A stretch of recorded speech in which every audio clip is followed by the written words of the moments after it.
again, guys and gals. Here's a look at a couple of our local classic cars. Dan is the owner of this 1949 Dodge Wayfarer in beautiful condition. Dan has owned this Dodge for 26 years. When he discovered it, he just couldn't refuse. I love the car. I love the front end. I love the egg crate grille that they put on these cars. I love that design that they had back then. My dad had a car that was very similar, so I thought one day I want to get a car that looks like that, and I happened to find one, and there it is. The Flathead 6 engine is 230 cubic inches, turning out about 103 horsepower. It's a good running engine. The oil bath filter is spotlessly clean. Dan's Dodge was repainted the original color about 40 years ago, and it still looks fresh and new.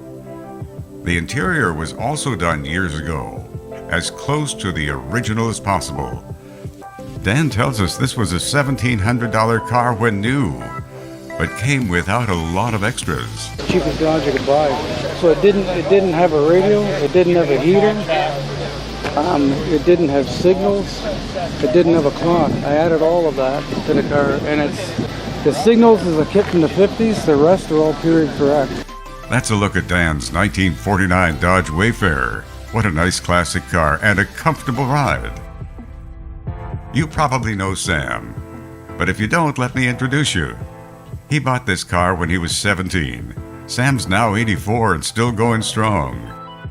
I came across a 5-year-old video that I did of Sam in his 32 5-window coupe. It's a good story, and it should be retold. I hope you enjoy this. Back in the early 50s, Sam read a lot of hot rod magazines and dreamed of owning an honest-to-goodness Ford hot rod. And then, one day, he spotted the ideal car at a dealership. He walked in the door and bought it outright. With Sam, I didn't need to ask a lot of questions, so I'll let him tell you his story just the way he told it to me. I didn't have my driver's license at the time, and I had to get my dad to come down and buy the car for me. I had the money, and he brought the car home for me. I had read many magazines from California, and I started making a hot rod out of it. I did a lot of work on this car. I put an Oldsmobile engine in it, and ran out of money, and finally had to stall the project till later on in life. I then proceeded to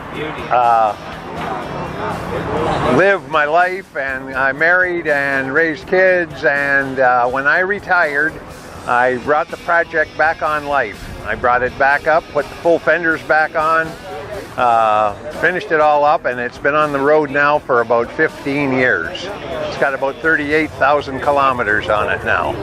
It has a Chevrolet motor, Mustang rear end, tilt steering wheel out of a Chevrolet, and I've had many happy times with it. Back then, as today, the 32 Ford symbolizes one of the ideal makes and models for a hot rod. Light body, yet strong enough frame for a big engine. Now there's a 350 Chevy engine under the hood. I asked him why he chose this car. I worked at a gas station, and I had a magazine shop, and I was reading magazines, and I was reading about these cars from California. And the 32s and the 34s were the car to have. And when I was 17 and I saw this car, I had to have it. The coupe was far from new when he bought it back in the 50s, and it cost $150. Quite a price for a 17-year-old way back then. It was a lot of money, but I was a carryout boy at the Dominion store, and I had saved all my money up, and I was ready when the car come available. This 5-window coupe is taken to a lot of car shows and cruise nights, and Sam says it purrs like a kitten on the highway. Now you know the inside story of Sam's 1932 Ford. Thank you for viewing. Have a safe winter. And come spring, we'll see you at the car shows and cruise nights.